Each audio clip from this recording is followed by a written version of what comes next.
മരണത്തിൻ്റെ സമയത്തെങ്കിലും നമുക്ക് മാന്യമായിട്ട് ഇടപെട്ടുകൂടെ? ചില നിക്ഷിപ്ത താല്പര്യക്കാർക്ക് അവരുടെ വിഷലിപ്തമായ മാനസികാവസ്ഥയിലായിരിക്കും അങ്ങനെയൊക്കെ പ്രതികരിക്കുന്നത്. അത് സമൂഹത്തിൻ്റെ പൊതുവായൊരു രീതിയല്ല. പൊതുസമൂഹം ഒരിക്കലും അങ്ങനെ ചെയ്യുമെന്ന് ഞാൻ കരുതുന്നില്ല. ഒന്നോ രണ്ടോ തിന്മ ചെയ്യുന്നവർ അത് ഏത് കൂട്ടത്തിലും ഉണ്ടാകാം. നമ്മൾ ചില മനുഷ്യരുടെ തിന്മകളെ കണ്ടിട്ട് മനുഷ്യരെല്ലാം അങ്ങനെയാണെന്ന് പറയാൻ ഒരിക്കലും സാധിക്കില്ല.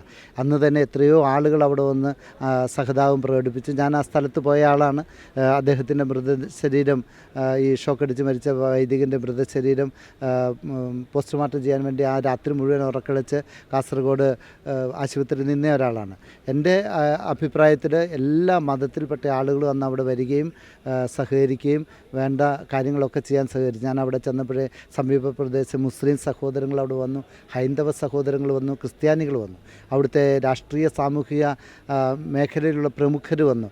MP ആയ രാജ്മോഹൻ ഉണ്ണിത്താൻ സാർ വന്നു, അതുപോലെ MLA വന്നു, അവരൊക്കെ വന്നു. അവരാർക്കൊന്നും അങ്ങനെ ഒരു അഭിപ്രായം ഇല്ല. ചില വിഷലിപ്തമായ ദുർമനസ്സുകളുടെ വ്യാഖ്യാനമായിരിക്കും അത്. അവരെ നമുക്ക് നന്നാക്കാൻ പറ്റുകയില്ല. അതെവിടെയുമുണ്ട്. ഏത് മരണത്തിന് പിന്നിലും അങ്ങനത്തെ ആളുകളുണ്ട്. ചില TV ചാനലുകൾ, സ്വന്തമായിട്ട് ചാനലുകൾ നടത്തുന്നവർ വൈദികരുടെ ഒരു അപജയം കണ്ടു കഴിഞ്ഞാൽ അതാണ് ലോകം മുഴുവൻ എന്ന് പറയുന്നവരുണ്ട്.